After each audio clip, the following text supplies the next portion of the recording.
আজ আপনাদের এই ব্লাড ডোনেশনের উপর কি উদ্দেশ্য কি করেন? এই অসম প্রদেশ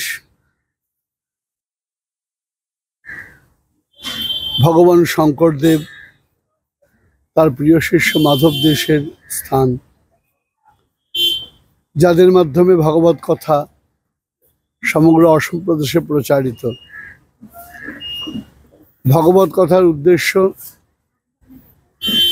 মানবের ভেতরে যে লুকিয়ে থাকা দানব তাকে ধ্বংস করা, মানবত্বকে প্রকাশ করা।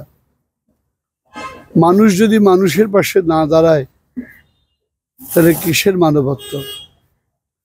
অসম প্রদেশের বিখ্যাত গায়ক ভূপেন হাজারিকা সাহেবের একটা গান আছে, মানুষ মানুষের জন্যে। আজ এই জন্যই রক্তদান এই অনুষ্ঠান আমাদের বলদেব সংঘ কর্তৃক আয়োজিত, যাতে আমরা শুধুমাত্র ধর্ম নয়, আমাদের কর্মের মাধ্যমে ধর্মের উদ্দেশ্যকে মানুষের কাছে তুলে ধরতে পারি। আজ আমাদের বলদেব সংঘের ছেলেরা নিজেদের রক্ত দান করে সমাজের সকলের পাশে দাঁড়ানোর অঙ্গীকার তারা প্রকাশ করছে। আমরা এই কাজে অঙ্গীকারবদ্ধ। এই উদ্দেশ্য নিয়েই আজকের এই রক্তদান শিবির।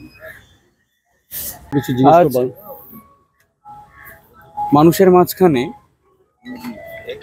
দীর্ঘদিনের একটা ভেদাভেদের প্রাচীর আমরা ভাঙার একটা উদ্যোগ নিয়েছি। আমাদের মনের মধ্যে ধারণা থাকে যে শুধুমাত্র ধর্ম প্রচারই আমাদের আসল উদ্দেশ্য, কিন্তু ধর্ম কথার অর্থ আমরা কেউ বুঝে উঠতে পারি না। ধর্ম কথার অর্থ তিলক, মালা, টুপি, চাদর, উত্তরীয় নয়। ধর্ম কথার অর্থ হিউম্যানিটি, মনুষ্যত্ব, মানবতা নেই। আর প্রত্যেক প্রাণীর মানবতার পরিচয়, প্রত্যেকের প্রাণীর প্রাণের পরিচয় তার রক্তের মধ্যে থাকে। তাই আজ যখন আমাদের ধমনীতে যে সনাতনী রক্ত বইছে, তা যখন অন্য কারুর অঙ্গে সে সংমিশ্রিত হবেন, তখন যে ভেদাভেদের প্রাচীর আমরা নিজেরা তৈরি করেছি নিজেদের বিনাশের জন্য, আমার বিশ্বাস তা ঘুচে যেতে বাধ্য, তা মুছে যেতে বাধ্য।